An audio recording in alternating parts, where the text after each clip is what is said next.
Positive सोच की ताकत हर इंसान के जीवन में उतार चढ़ाव आते हैं। कई बार हालात इतने कठिन हो जाते हैं कि इंसान टूटने लगता है।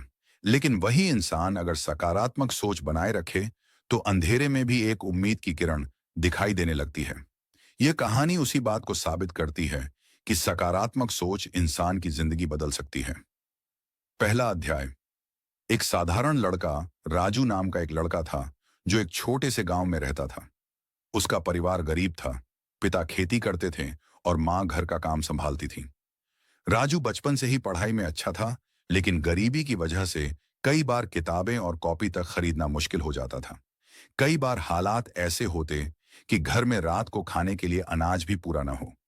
फिर भी राजू कभी शिकायत नहीं करता। वह अक्सर अपनी माँ से कहता, माँ, चिंता मत करो, एक दिन सब अच्छा होगा। उसकी माँ हैरान होती कि इतनी छोटी उम्र का लड़का भी इतना सकारात्मक कैसे सोच सकता है। दूसरा अध्याय। कठिनाइयों का सामना। गांव के दूसरे बच्चे अक्सर राजू का मजाक उड़ाते। वे कहते, अरे, तू शहर जाकर बड़ा आदमी बनेगा, तेरे पास तो जूते भी ढंग के नहीं हैं। राजू चुप रहता और सिर्फ मुस्कुराकर कहता, आज नहीं तो कल मेरी मेहनत रंग लाएगी।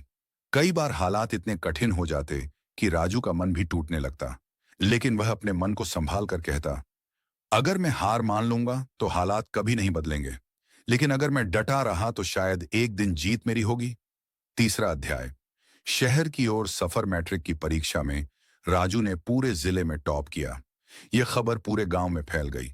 गांव के लोग जो उसका मजाक उड़ाते थे वही अब तारीफ करने लगे। राजू को आगे पढ़ाई के लिए शहर जाना पड़ा। शहर की जिंदगी आसान नहीं थी। हॉस्टल की फीस, किताबों का खर्चा और खाने की परेशानी, सब कुछ बहुत भारी था। लेकिन राजू ने कभी हार नहीं मानी। वह दिन में कॉलेज जाता और रात को छोटे छोटे काम करता। कभी अखबार बांटता, कभी ट्यूशन पढ़ाता। कई बार भूखा रहना पड़ता, लेकिन उसने कभी अपने सपनों को